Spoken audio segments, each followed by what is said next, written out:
Mga kabiyak, tumutunog-tunog yung aking ano, hindi ko alam kung saan yan. Ayan. Baklasin ko muna to dito para malagyan natin ng grasa. Baka naano na yung grasa. Ayan.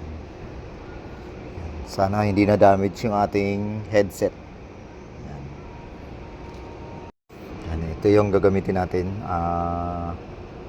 5mm siya, mga kabiyak, kabikers, kapadyak. Luwagan ko na to kanina, baka sabihin nyo bakit maluwag. Ayan, luwagan ko na to.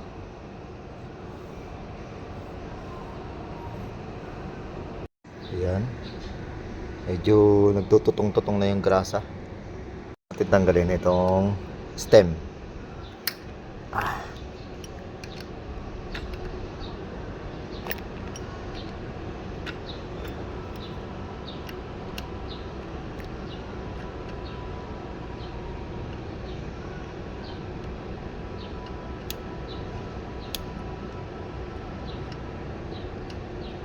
Luwagan lang pala.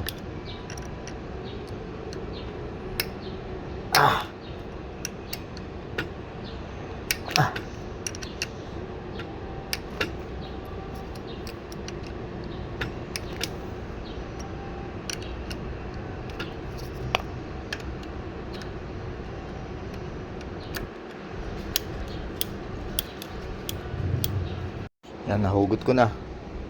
Yan yung ating cockpit.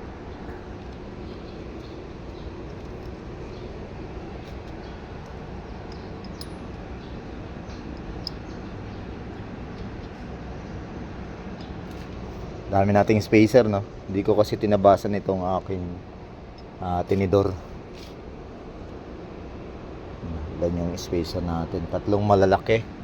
Dalawang malaki, tapos isang sumunod, tapos isa nito. Ayan, bali, 4. Ayan, hugutin ko lang to mga lods. Tinanggal ko muna tong ating caliper. Kasi magkaano pala to dito. Ito na lang ang binaklas natin. Tsaka tinanggalan natin yung speedometer natin muna. Ayan, ito. Speedometer na teka-teka. Ayan. Para mahugot natin tong ano, tinidor. Para magrasahan natin yung mga ano, mga bearing. Mga persa yata sa Mount Oro. Ayan, baklasin ko lang muna to mga lods. Baklas na natin. Hugutin ko naman ngayon itong tinidor. Yan, nahugot ko na mga kabiyak. Ayan. Linisin muna natin yung lumang grasa. So, punas-punas lang muna. Tapos lalagyan natin ng grasa. Ayan. Ayan na ulit.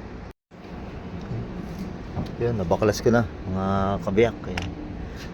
Hindi ko na binaklas yung bearing. Lagyan na natin ng grasa. Ayan. Lagyan natin ng grasa.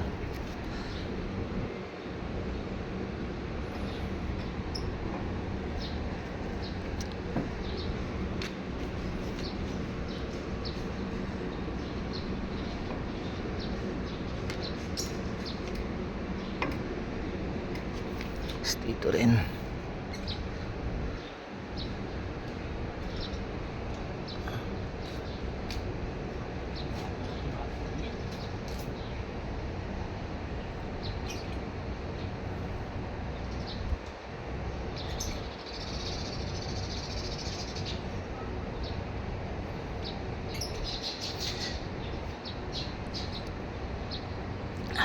Dito.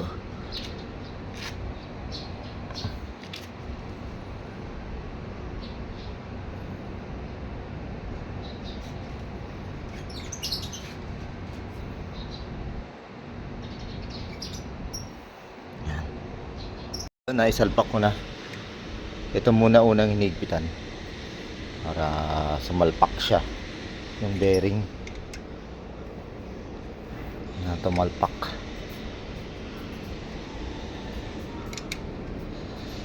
Kailangan nakadiretso na yung ating manibela. Pero madali naman yan i-align yung manibela sa gulong kung diretso ba. Mas maganda masalpak muna to. Yan. Haba ng ating tinidor. Hindi natin binawasan. Ang hihinayang.